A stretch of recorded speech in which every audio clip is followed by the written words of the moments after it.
Hello everyone, कैसे हैं आप सब लोग। Welcome back to classroom. मैं निखिल राणा। क्लास 12 का अपना जो हमारा मैथ्स का टॉपिक है दैट इज प्रोबेबिलिटी, उसको कंटिन्यू करेंगे। एंड प्रोबेबिलिटी के अंदर हमारी बात चल रही है आजकल मल्टीप्लिकेशन थ्योरम ऑन प्रोबेबिलिटी पर। तो कुछ जो क्लास ये चल रही है मल्टीप्लिकेशन थ्योरम ऑन प्रोबेबिलिटी, इस पे क्वेश्चन रह गए। कंडीशनल प्रोबेबिलिटी हम कर चुके हैं और हम बात कर रहे हैं आजकल मल्टीप्लिकेशन थ्योरम ऑन प्रोबेबिलिटी पर। तो इस पे फोकस करेंगे, इस पे क्वेश्चंस करेंगे। हर एक चीज की आपको यहाँ डिटेल दे दी जा रही है कि आपको कैसे फर्क पता करना है कि क्वेश्चन मल्टीप्लिकेशन थ्योरम और प्रोबेबिलिटी का है या कंडीशन प्रोबेबिलिटी का है। और आगे जाके आप बेस थ्योरम पढ़ेंगे तो आपको ये भी पता लगेगा कि आपको कैसे पता लगेगा ये जो है बेस थ्योरम का क्वेश्चन है या लॉ ऑफ टोटल प्रोबेबिलिटी का क्वेश्चन है। ठीक है, इन पे भी हम अभी आगे बात करेंगे अपने नेक्स्ट वीडियो। तो फिलहाल बात करते हैं इस क्वेश्चन की। क्वेश्चन है probability of solving a specific problem independently by A and B are 1 by 2 and 1 by 3 respectively. If both try to solve the problem independently, find the probability that the problem is solved. ठीक है, देखिए क्या बोल रहा है question. Probability of solving कोई specific problem है, ठीक है, उसको इंडिपेंडेंटली सॉल्व करने के लिए ए और बी जो अकेले अकेले जो है ए 1/2 और बी की प्रोबेबिलिटी 1/3 है। यानी इंडिपेंडेंटली अगर उनको अकेले काम दे दिया जाए, इंडिपेंडेंटली किसी किसी के साथ काम नहीं कर रहे हैं, तो ए जो है 1/2 प्रोबेबिलिटी है कि ए खत्म कर लेगा काम और बी की है 1/3। If both try to solve the problem independently, अगर दोनों ही इंडिपेंडेंटली प्रॉब्लम सॉल्व करने का ट्राई कर रहे हैं तो find the probability that the problem is solve. आपको बताना है प्रोबेबिलिटी क्या है कि प्रॉब्लम सॉल्व हो चुकी है। और सेकंड है exactly one of them solve the problem, और एग्जैक्टली इनमें से एक ने प्रॉब्लम सॉल्व कर दी, उसकी प्रोबेबिलिटी क्या है। ठीक है, दो चीजें आपसे पूछेंगे। बहुत ही शानदार और बहुत ही प्यारा क्वेश्चन ये है। ठीक है, अगर आप इसको एक बार जरा ध्यान से और फिर से पढ़ ले, मैं स्क्रीन से हट जाऊंगा, फिर से पढ़ लो एक बार इस क्वेश्चन को, बहुत प्यार से पढ़ लो, कोई दिक्कत नहीं है, थोड़ा समझ के कर लो कि क्या क्वेश्चन पूछ रहा है। एक बार देख लो आप लोग।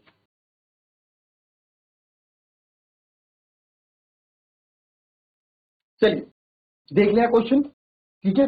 आइए अब देखते हैं जो आपको हमें गिवन दे रखा है, ठीक है, उस पर क्या क्या बात करते हैं। आपको क्या दे रखा है, गिवन है हमें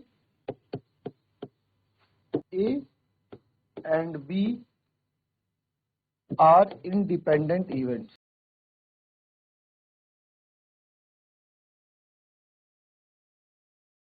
given A and B are independent events आपको दिए गए। तो प्रोबेबिलिटी ऑफ ए जो आपको यहां दे रखी है वो है 1/2 एंड प्रोबेबिलिटी ऑफ बी जो आपको दे रखी है वो है 2/3। सॉरी 2/3 और 1/3, ठीक है।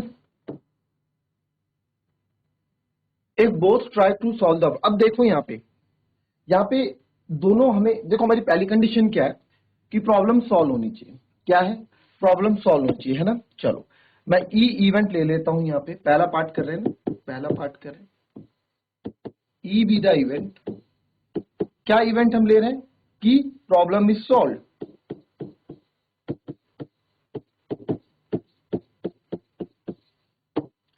क्या ले रहा हूं मैं, ई एक ऐसा इवेंट है हमारा कि प्रॉब्लम इज सॉल्व, ठीक है। ये हमने इवेंट लिया कि प्रॉब्लम सॉल्व हो गई है, यही तो निकालना है, यही तो हमें निकालना है। पिछला क्वेश्चन आपने देखा लास्ट वीडियो में, हमने कॉम्प्लीमेंट ऑफ ई का यूज किया था, वही चीज आप यहाँ पे यूज करने वाले, वही चीज आप यहाँ पे भी यूज करने वाले हैं, ठीक है। कैसे यूज करोगे, देखो अगर ई सर हमारा प्रॉब्लम सॉल्व है तो ई नॉट क्या होगा, प्रॉब्लम इज नॉट सॉल्व।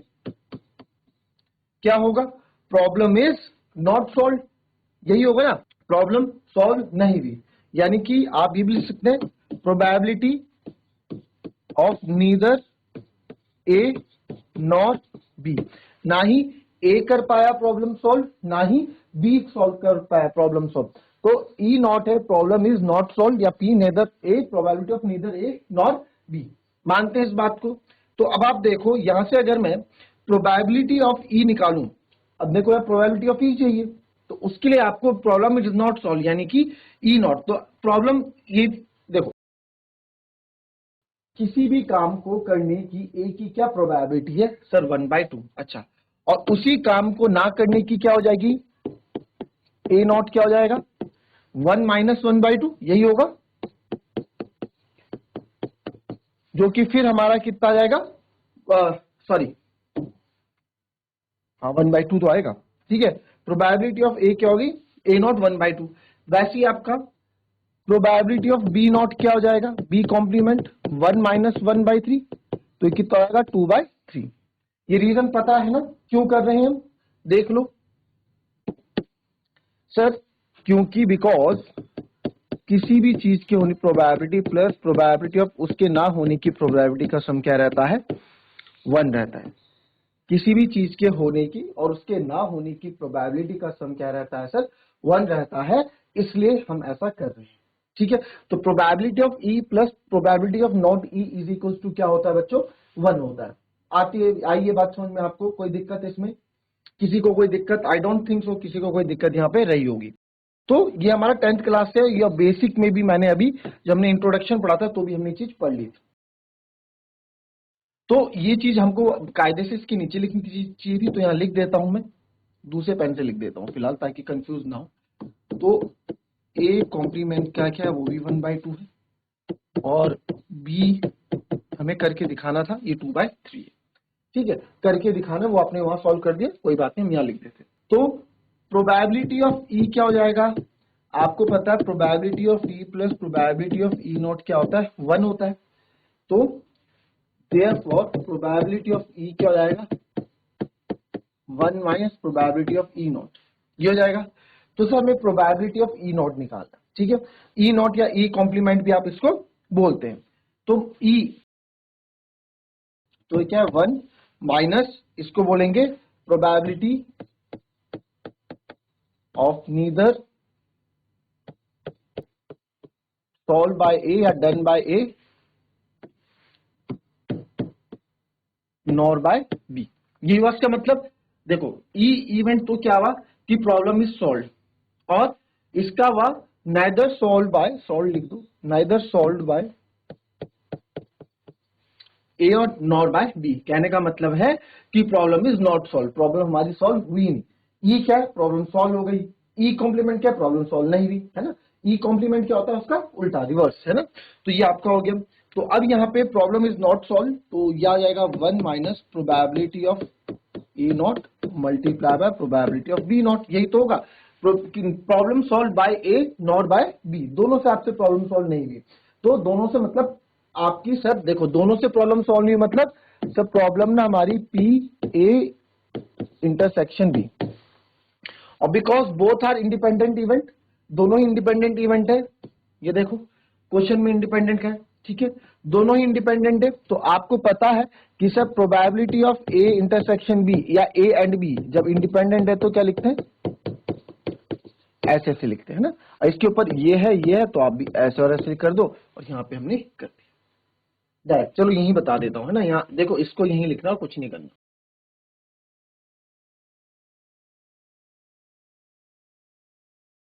तो ये हो गया sir probability of A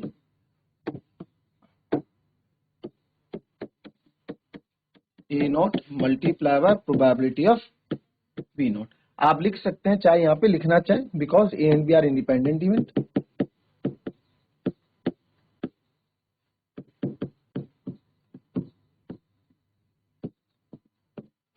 because A and B are independent event, ठीक है।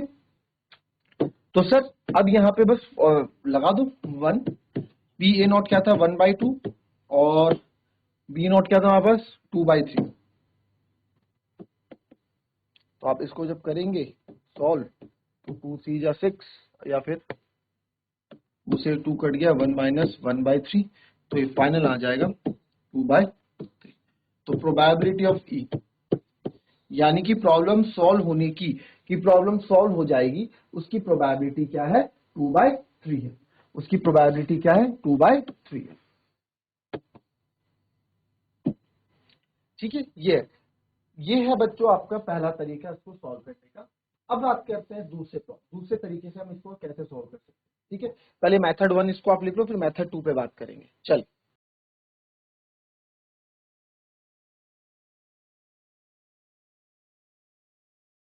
चलिए लिख लिया। ठीक है, अब इसका दूसरा मेथड देखें, मेथड नंबर 2 पे बात करते हैं।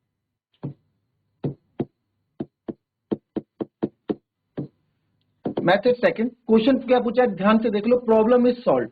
क्या प्रोबेबिलिटी की प्रॉब्लम सॉल्व होगी, मतलब मेन मतलब हमारा क्या है कि प्रॉब्लम सॉल्व होनी चाहिए। क्या बोला, प्रॉब्लम सॉल्व होनी चाहिए, उससे और कोई मतलब नहीं, हमें मतलब है कि प्रॉब्लम सॉल्व होनी चाहिए, बस प्रॉब्लम सॉल्व होनी चाहिए। ठीक है, तो प्रॉब्लम सॉल्व होनी चाहिए से, अब आप यहां देखो, आपको एक चीज याद होगा, थोड़ा इंट्रोडक्शन क्लास में बताया था, याद होगा, इसका मतलब क्या होता है, एंड, जिसमें इंटरसेक्शन मतलब एंड, ये एंड दिस, इसमें हम क्या करते हैं, मल्टीप्लाई।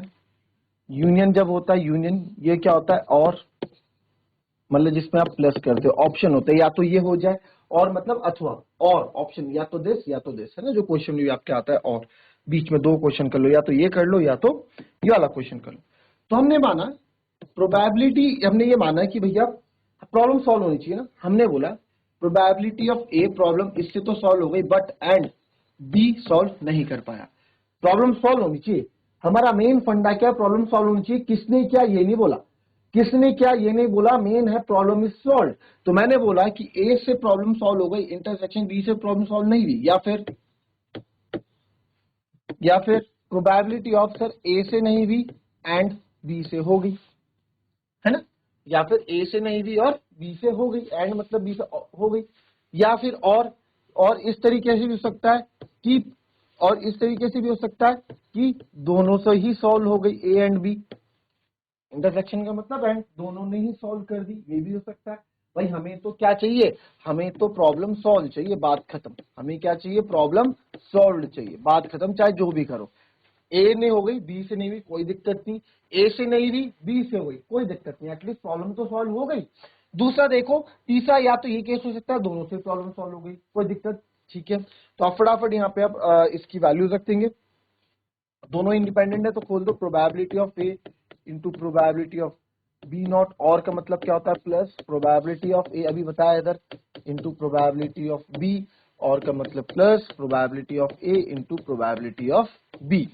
तो प्रोबेबिलिटी ऑफ ए हमें क्वेश्चन में दे रखा है कितना, 1/2 है शायद दोनों ना, हाँ, तो 1/2 एंड 1/2, और ये 1/3 और 2/3, 1/2 इंटू 1/2 प्लस ये भी 1/2, और ये है आपका 1/3 plus probability of B not, तो 2/3 है ना, फिर प्रोबेबिलिटी ऑफ नेट 1/2, बी का 1/3 प्लस 1/2 इंटू 1/3।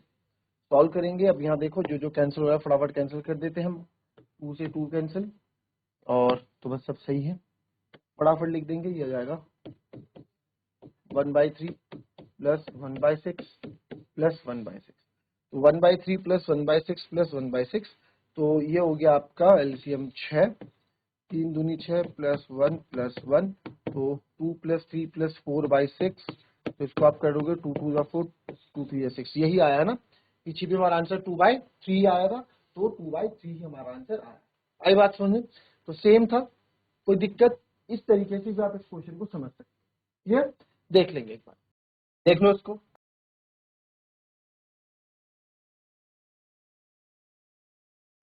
चलिए कॉपी कर लिया, दूसरा पार्ट देख लेते हैं इसका, शायद दूसरा पार्ट भी पूछा है क्वेश्चन में। क्या बोला गया है कि exactly one of them solves the problem.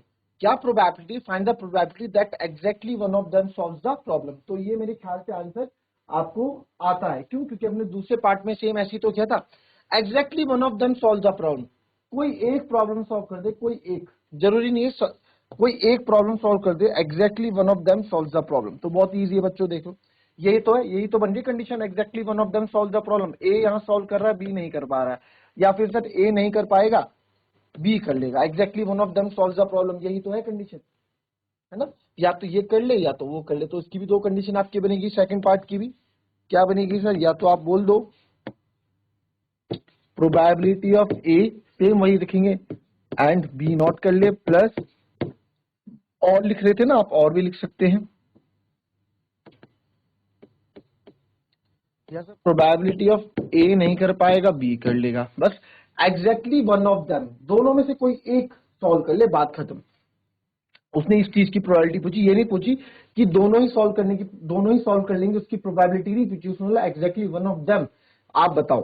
तो ये आपका हो जाएगा probability of A into probability of B not plus probability of A not into probability of B. तो प्रोबेबिलिटी ऑफ ए है सर 1/2, ये था 2/3 प्लस ये था 1/2, ये था 1/3। तो इसको जब आप कैंसिल करेंगे 2 से 2 यहाँ कैंसिल, तो हमारे पास जो बचेगा क्या बचेगा 1/3 प्लस 1/6। तो 1/3 प्लस 1/6 आप इसको हम सॉल्व करेंगे, दिस विल बिकम 6 और 3 2 ज़ा 6 एंड प्लस 1, तो 3/6 और प्रोबेबिलिटी आ जाएगी 1/2। क्या आएगा इसका आंसर 1/2 आ जाएगा। क्लियर, देख लेंगे एक बार।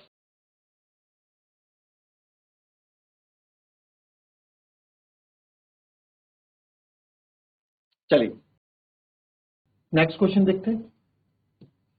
One card is drawn at random from a well-shuffled deck of 52 cards. In which of the following cases are the events E and F are independent? कौन कौन से केसेस है जहां पे E और F आपके क्या होंगे, इंडिपेंडेंट होंगे। तो इजी क्वेश्चन है, कोई बड़ी बात नहीं बोली गई। तो पहले का आप देख लो, E क्या इवेंट है हमारा, E हमारा एक ऐसा इवेंट है the card drawn is spade, the card drawn is spade. F क्या है जी, the card drawn is an ace,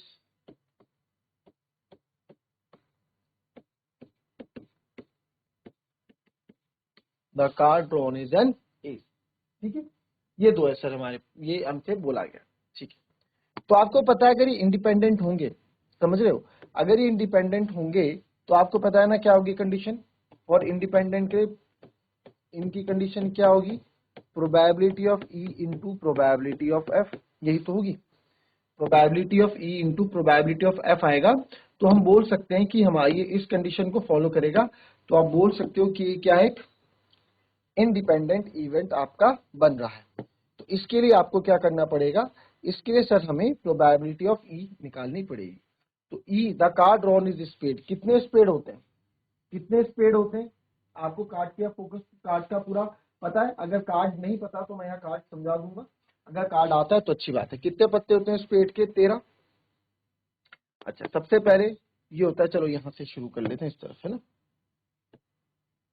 तो आप यहाँ देखो, पहला पार्ट हम करें, नंबर ऑफ सैंपल स्पेस कितना है सर, टोटल कितने कार्ड्स होते हैं, 52। ठीक है, स्पेड में कितने होंगे, the card drawn is spade.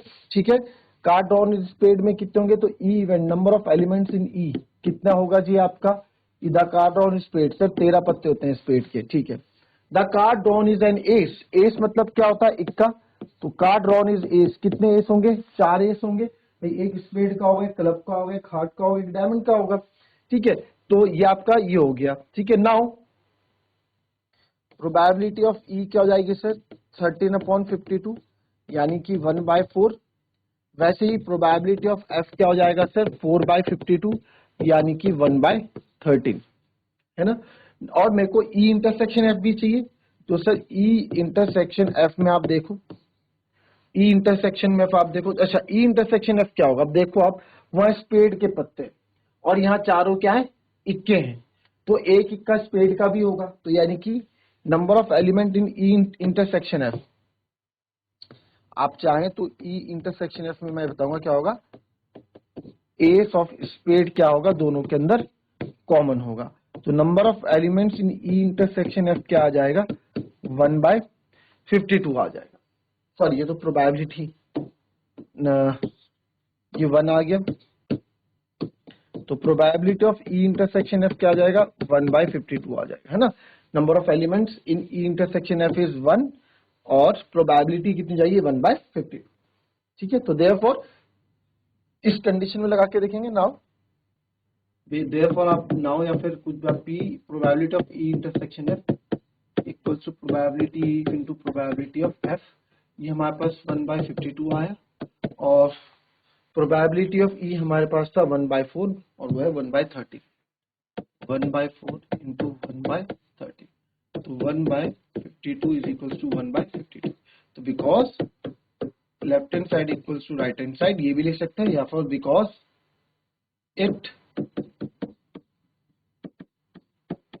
Satisfy the condition, जो आपकी कंडीशन है उसको सेटिस्फाई कर रहा है, therefore it is an independent event. ये क्या है हमारा इंडिपेंडेंट इवेंट है। ठीक है, हम बोल सकते हैं कि ये हमारा क्या है इंडिपेंडेंट इवेंट है। ठीक है, कोई दिक्कत इस क्वेश्चन में? इजी है, कोई दिक्कत। ठीक है, चलिए सेकंड में आते हैं। The card drawn is black and F the card drawn is a king.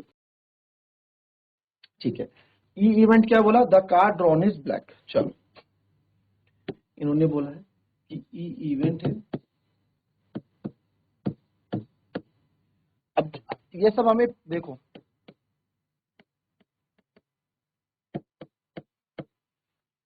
आपको ही पता होना चाहिए ना कि हम ये क्यों निकाल रहे हैं ई इंटरसेक्शन एफ, क्योंकि हमें पता है कंडीशन में जरूरत पड़ेगी। प्रोबेबिलिटी ऑफ ई क्यों निकाल रहे हैं? क्योंकि हमें पता है हमें जरूरत पड़ेगी। प्रोबेबिलिटी ऑफ क्यों निकाल रहे हैं? क्योंकि हमें पता है जरूरत पड़ेगी। यानी कि हमें कंडीशन पता है इंडिपेंडेंट इवेंट की कंडीशन क्या होती है, बस उसी को तो सेटिस्फाई करना है। तो उसको सेटिस्फाई करने के लिए जो जो चीजों की, जिन जिन चीजों की मुझे रिक्वायरमेंट है वो मैं निकाल रहा हूँ, दैट्स इट। ठीक है, सिंपल है क्वेश्चन, इतना टफ क्वेश्चन नहीं है। तो the card drawn is black and F the card drawn is king. F कौन सा है?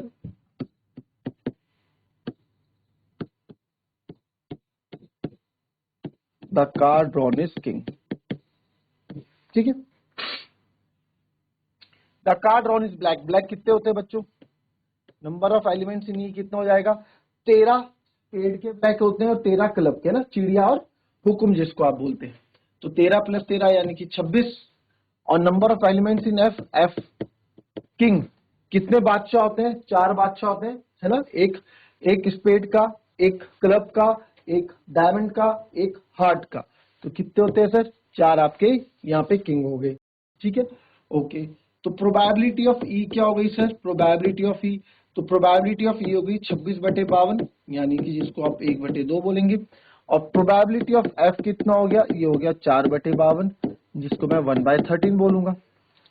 और सर ई इंटरसेक्शन एफ भी तो चाहिए होता है। यस, ई इंटरसेक्शन एफ भी चाहिए होता है। तो दोनों के अंदर कॉमन क्या होगा? एक के पास तो क्या है, एक के पास चारों बादशाह हैं, एक के पास केवल ब्लैक पत्ते हैं।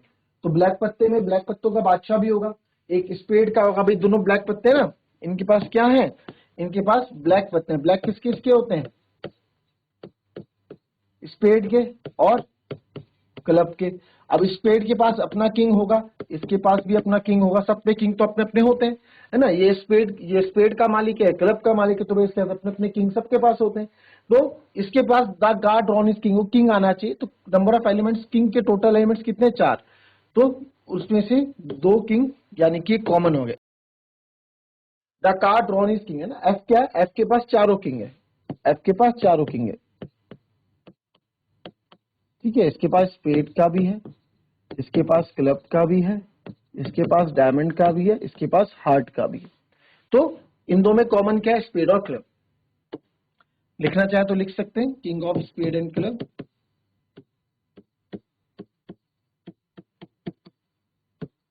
तो इसकी नंबर ऑफ एलिमेंट्स कितने हो जाएंगे जी इसमें?